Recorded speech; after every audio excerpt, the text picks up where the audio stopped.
Hey everyone, मेरा नाम है जीत और आज welcome to my channel our learning academy. और आज एक बहुत ही सैड न्यूज़ कवर करने वाला हूँ मैं अबाउट AIATC एग्ज़ाम में जो स्कैन हुआ है। और इसमें मैं तमाम चीज़ें डिस्कस करने वाला हूँ, मैं आपको प्रूफ भी दिखाने वाला हूँ और इनकी हिस्ट्री क्या है इससे रिलेटेड मैं वो भी बताने वाला हूँ। इसके अलावा मतलब पता कैसे करेंगे कि स्कैम हुआ है या नहीं हुआ है, इसके अलावा कुछ और भी कि हमारा स्टूडेंट का रोल क्या होगा। सो ये तमाम चीज़ें हम डिस्कस करने वाले हैं। सो अगर आपको ये चीज़ अच्छी लगी तो हमारे चैनल को ज़रूर सब्सक्राइब करें। चलिए आगे देखते हैं। राइट, पहला चीज़ है यहाँ पे आप देख लो एक एक व्हाट्सएप कॉन्ट अगर जो स्कैम का पता कैसे चला तो वो एक व्हाट्सएप ग्रुप था। उस व्हाट्सएप ग्रुप से पता चला। उस व्हाट्सएप ग्रुप में एक्चुअल में ये इसका जो नाम है ना वो AIATC AO करके है। राइट, और इसमें क्या है कि इसमें आप देख सकते हो एक मैसेज है जिसमें बता रहे हैं कि लड़का जो है इसमें बोल रहा है कि ATC में बस 3 इतना पता है, 20 क्वेश्चन उन 3 पे चैप्टर से ही हैं। और अगर आपने मेरा प्रीवियस वीडियो देखा उसमें मैंने एनालिसिस किया था कितने क्वेश्चन किस में से आए हैं, तो उसमें उन्होंने बता रखा मैंने उसमें बता रखा है कि 3D और यू नो जो तीन तीन टॉपिक जो मैंने बता रखा था सारे क्वेश्चन उसी में से थे। 20 क्वेश्चन लगभग उसी चैप्टर से हैं। 3D हो गया, प्रोबेबिलिटी हो गया। राइट, सो अगर कोई सबसे जो टफेस्ट पार्ट है अगर वही उसी का सिलेबस किसी ने होता ना आप एक तो इनका सिलेबस बहुत ब्रॉड है और आपको अगर पता चल जाए कि सिर्फ 3 टॉपिक से ही 20 क्वेश्चन आ जाने वाले हैं और यही सबसे टफेस्ट पार्ट है, तो फिर ये चीज़ें बहुत आसान हो जाएंगी और ये कहीं ना कहीं बहुत ज़्यादा डिसअपॉइंटिंग है। और इसके अलावा कुछ और भी है, कुछ और भी उसमें ये उन्होंने बता रखा है कि प्रोबेबिलिटी है, 3D है और ज्योमेट्री सबसे आपको पढ़ के जाना। और इसके अलावा इन्होंने बोला है कि इसके अलावा मतलब कुछ नहीं, इसमें इन्होंने दो स्क्रीनशॉट ही जनरली सामने आई हैं और इसका नाम देख सकते हो AIATC+AO 2020 और यहाँ पे एक नंबर भी दिखाई दे रहा है। राइट, आगे देखते हैं। हाँ, एक चीज़ और बात करूँगा कि अबाउट इट्स हिस्ट्री कि इसका हिस्ट्री में ऐसा क्या था। हिस्ट्री में कहीं ऐसा कुछ हुआ है या फिर पहली बार ऐसा हो रहा है AI के एग्ज़ाम में। तो आप यहाँ पे देख सकते हो इंडियन एक्सप्रेस का न्यूज़ है 2012 में जो इन्होंने भर्ती निकाली थी 895 पोस्ट में 18 डिसिप्लिन के लिए। राइट, उसमें भी दिल्ली पुलिस को इनको मिला था इनको होता ना सस्पेक्ट पाया गया था, इसमें भी इरेगुलरिटी फेस की गई थी। इसका मतलब ये नहीं कि फ़र्स्ट टाइम हो रहा है, इनकी हिस्ट्री है इस तरीके से गड़बड़ हुई है। पहले तो मान लो समझ में आता है कि ऑफलाइन था वहाँ पे चांसेस ज़्यादा थे, बट ये अगर ऑनलाइन में भी इस तरीके से हो रहा है तो ये बहुत ज़्यादा डिसअपॉइंटिंग है क्योंकि आजकल सारे एग्ज़ाम ऑलमोस्ट सारे एग्ज़ाम ऑनलाइन ऑनलाइन ही हो रहे हैं। और ये बहुत कोई कैसे ऐसे कर सकता है। एक होता है ना एक लड़का बहुत ज़्यादा मेहनत करके और वो मतलब होता है ना बहुत ज़्यादा मेहनत कर रहा है और उसके बाद उसको उसकी सीट कोई और खा जा रहा है। ये बहुत ज़्यादा डिसअपॉइंटिंग है, बहुत ज़्यादा सैड है।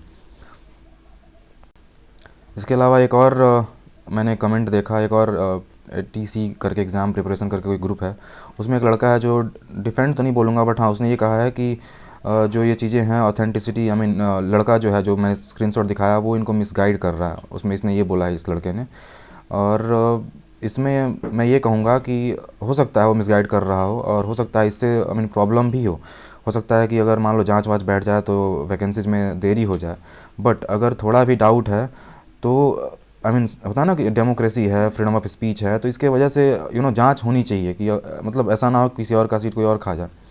सो इनकी भी अपनी पॉइंट है, बट सबसे इम्पोर्टेंट ये है कि फेयर मिलना चाहिए चांसेस सबको इक्वली। राइट, इसके अलावा हाँ चेक कैसे करना है तो आपने मैंने जो स्क्रीनशॉट दिखाया उसमें एग्जैक्ट आपको देखा होगा ना उसमें नाम दिखा रखा है। राइट, सो अगर ये गवर्नमेंट ऑफिशियल चाहें या फिर कोर्ट अगर चाहें तो व्हाट्सएप को डायरेक्ट कर सकती हैं, डायरेक्ट व्हाट्सएप को जो भी हैं कि आप ये ग्रुप के बारे में हमें जानकारी दो। तो वहाँ से आप ग्रुप के ग्रुप का डिटेल आपको मिल जाएगा। फिर वहाँ से जो भी मेंबर हैं, मेंबर में कौन से लोग हैं जो कि AI या फिर अभी प्रिपरेशन स्टेज में है, तैयारी कर रहे हैं, और उनसे पता चल जाएगा उन्होंने कोई एग्ज़ाम दिया है क्या इधर। अगर ऐसा कुछ हुआ है इसका मतलब ये सीरियस एक बहुत अजीब है, ऐसा नहीं होना चाहिए था। और इसका मतलब ये है कि मतलब चीज़ें गड़बड़ हो चुकी हैं। दूसरा तरीका ये भी है, एक और तरीका बता दूं। दूसरा तरीका ये है कि आपका जो नंबर है ना वहाँ पे 6 करके नंबर दिखाई दे रहा है। राइट, उस नंबर पे आप उसका कॉल डिटेल निकाला जाए, उससे उसके वहाँ पहुँचा जाए और वो पता करा जाए कि ये लड़का कौन है इसके ग्रुप में, जो बाकी लड़के हैं वो किसकी तैयारी कर रहे हैं, इसके थ्रू भी पता किया जा सकता है। राइट, सिर्फ बताना ही एक होता ना मोटिव नहीं होता, आपको पूरा सॉल्यूशन भी देना होता है किसी भी वीडियो में। राइट, आगे देखते हैं। स्टूडेंट क्या कर सकते हैं, तो मैंने देखा कि बहुत छोटे छोटे एग्ज़ाम है, छोटे छोटे इन द सेंस कि बहुत कम कम वैकेंसीज वाली जो जॉब है उसमें भी मैंने देखा कि एक अच्छे से ग्रुप है, जिसमें अच्छे खासे लड़के ज्वाइन किए हुए हैं, स्पेशली टेलीग्राम की बात कर रहा हूँ मैं। लेकिन एआई के मैंने देखा कि जो दो बड़े ग्रुप हैं उसमें इन्होंने क्या कर रखा, प्राइवेसी लगा के सिर्फ उन्होंने डिस्कशन के लिए रखा ही नहीं है। तो पहला काम तो आप ये कर सकते हो कि एक बड़ा ग्रुप ऑर्गेनाइज़ करना होगा, या तो आप एक बड़ा जो है उसी को बड़ा बना दो, जैसे एक ग्रुप है मैंने जैसे देखा सौरभ एआई करके है, या तो आप उसी को थोड़ा बड़ा बना दो, या फिर कोई और ग्रुप बनाओ जिसमें बहुत सारे ऐसे भी लड़के हैं एआई का एग्ज़ाम दिए हैं जो कि बैंक और एसएससी से भी हैं, सो उनको भी हेल्प करना चाहिए, क्योंकि सारे सारे स्टूडेंट की दिक्कत एक ही है, एक जगह से अगर ऑनलाइन में एक एग्ज़ाम में दिक्कत हुई सारे जगह होगी, सो सबको सपोर्ट करना ज़रूरी है। दूसरा ये भी है कि ये जो प्राइवेसी वाले टेलीग्राम ग्रुप है ना, इनको आपको छोड़ना चाहिए, क्योंकि अगर आपको स्टडी मॉड्यूल के लिए ही जाना है तो आपको गूगल पे ही मिल जाएगा, फिर इनको ज्वाइन करने का क्या मतलब है। इन्होंने टेलीग्राम का अगर देखा जाए तो मेन पर्पज़ ये है कि सारे होते हैं ना सेम माइंडेड पीपल जो भी हैं एग्ज़ाम में अपियर होते हैं, वो वहाँ पे आके डिस्कशन कर पाते हैं, और यही उसकी सबसे बड़ी एडवांटेज है। और आपको अगर नहीं मिल रहा तो आपको इन ग्रुप को छोड़ देना चाहिए।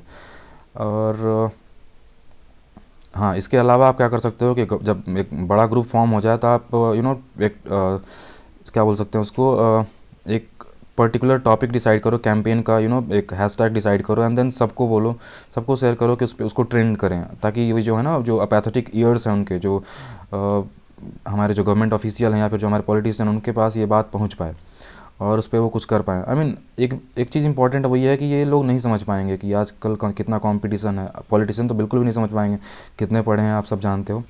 बाकी अगर देखा जाए तो आज से जो पहले जो डिप्लोमेट्स हैं हमारे, जो बड़े बड़े पोस्ट पे हैं, जो 20-30 साल पहले पास होकर बड़े बड़े पोस्ट पे अपॉइंट हुए हैं, वो भी आज के लेवल का कंपटीशन के बारे में नहीं जानते। सो इसके बारे में ये कितना टफ़ है, कितना टफ़ फेज़ से लोगों को गुजरना पड़ता है, स्टूडेंट को गुजरना पड़ता है, इस चीज़ों के लिए बहुत ज़्यादा सीरियस होने की ज़रूरत है। कुछ दिन पहले ही मैंने ये सुना कि पार्लियामेंट्री अफेयर में कि उन्होंने कहा कि ये जो पवित्रता है एग्ज़ाम की, इसको बनाए रखना चाहिए। और देखिए 2 दिन पहले ये बात हुई है और 2 दिन बाद ही उसी दिन इनफैक्ट ये सारी ऐसा न्यूज़ आ गया एआई के एग्ज़ाम में जो स्कैम वाला। सो ये बहुत ही अजीब है, बहुत ही सैड है। इसके अलावा मैंने तमाम चीज़ें डिस्कस कर रखी हैं, अगर आपको चीज़ समझ में आई हो तो आप इस चैनल को सब्सक्राइब कर सकते हैं। और I am really disappointed to hear all this news. Thank you, have a nice day, जय हिंद।